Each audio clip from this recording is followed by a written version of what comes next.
ఈ రోజు మనం ఒక ఇంట్రెస్టింగ్ కేసు గురించి మనకు మెయిన్గా పేషెంట్ పేరు లహరి అనే గర్భిణీ స్త్రీ వెంకటగిరి నుంచి రెగ్యులర్ గా ఫాలో అప్ డెలివరీస్ అంతా మన దగ్గర చేసుకుంటున్న ఆ స్త్రీ 8వ నెలలో సడన్ గా మాయ అనేది కొంచెం చీరడం ద్వారా ఎమర్జెన్సీగా మనకు వచ్చింది. సో దీన్ని మనకు మెడికల్ టర్మ్స్ లో అబ్డమ్ షో ప్రెసెంట్.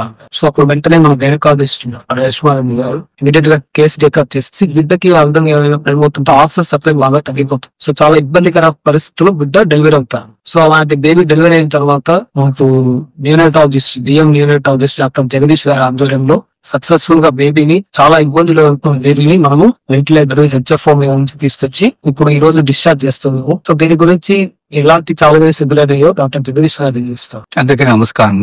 మనం ఈ బేబీ ఆఫ్ లహరి ట్రీట్మెంట్ లో చాలా ఛాలెంజెస్ ఎదుర్కోవాల్సి వస్తుంది. మనకి ఇనిషియల్ గా ఏంటంటే బేబీకి లంగ్స్ అనేది మనకి సర్ఫెక్టెంట్ లేకుండా ఉండడం వల్ల కంప్లీట్ గా కొలాప్స్ అయింది.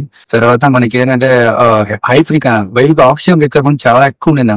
సో మనకి 100% ఆక్సిజన్ అంటాము, ఎంత ఇచ్చినా అంత 100 కన్నా ఎక్కువ వెళ్ళలేదు కదా. సో 100% ఆక్సిజన్ ఇచ్చినా కూడా బేబీకి సాచురేషన్ చాలా తక్కువ ఉండేది అనమాట. సో మనకి హై ఫ్రీక్వెన్సీ వెంటిలేషన్ అనేది స్పెషలైజ్డ్ వెంటిలేషన్, మనం నార్మల్ గా కన్వెన్షనల్ వెంటిలేషన్ అంటాము. దాంట్లో ఏంటంటే మనకి ఒక లిమిట్ తర్వాత మనం ప్రెషర్స్ కానీ ఇంక్రీజ్ చేయడం అనమాట. కానీ హై ఫ్రీక్వెన్సీ వెంటిలేషన్ అనేది దాంట్లో ప్రెషర్స్ తో పాటు మనము వెంటిలేషన్ మంచిగా చేసినామంటే బేబీ రికవరీ ఛాన్సెస్ ఎక్కువ ఉంటుంది. అలాగే హై ఫ్రీక్వెన్సీ వెంటిలేషన్ అనేది మనం రాయలసీమ డిస్ట్రిక్ట్ లో 4-5 డిస్ట్రిక్ట్ లో ఎక్కడ లేదు. సో ఆ హై ఫ్రీక్వెన్సీ వెంటిలేషన్ బేబీకి చాలా రిక్వైర్మెంట్ అవసరం అనేది. ప్లస్ మన అంకో హాస్పిటల్లో ఆ ఫెసిలిటీస్ ఉంది కాబట్టి మనం బేబీని రికవర్ చేయడానికి స్కోప్ ఉంది. తర్వాత మనకి ఏంటంటే కార్డియాక్ ప్రాబ్లమ్స్, బేబీ హ్యాడ్ ఈ హిమోడైనమిక్ సిగ్నిఫికెంట్ పీడిఏ అంటాం అనమాట. సో లార్జ్ పీడిఏ అనేది ఉంది. సో దానికి మనం ట్రీట్మెంట్ చేయాల్సిన అవసరం వచ్చింది. అండ్ బేబీ హ్యాడ్ పల్మనరీ పిపిహెచ్ అని అంటాం. ప్రెషర్స్ లంగ్స్ లో మనకి వెళ్ళే బ్లడ్ వెసల్స్ లో చాలా ప్రెషర్స్ చాలా ఎక్కువ ఉంది. దానికి ట్రీట్మెంట్ చేయాల్సి వచ్చింది.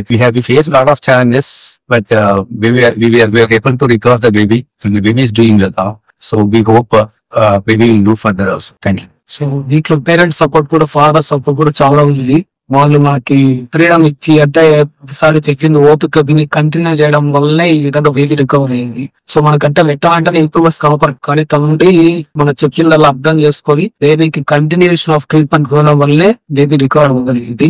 సో ఈ దీంట్లో డాక్టర్స్ ఎంత పాత్ర, నర్సెస్ ఎంత పాత్ర ఉన్నా కూడా పేరెంట్స్ సైడ్ నుంచి కూడా సపోర్ట్ చాలా అవసరం. ఏమైనా ట్రీట్మెంట్ చేయాలంటే పేరెంట్స్ సమ్మతి కలిపితేనే మనం ట్రీట్మెంట్ చేయగలుగుతాము. అందులో వాళ్ళు కూడా ఆ మీద ఉంచుకున్న నమ్మకాన్ని మనం నిలబెట్టచ్చు. సో ఈ ఫాదర్ మాటల్లో కొనసాగుతుంది.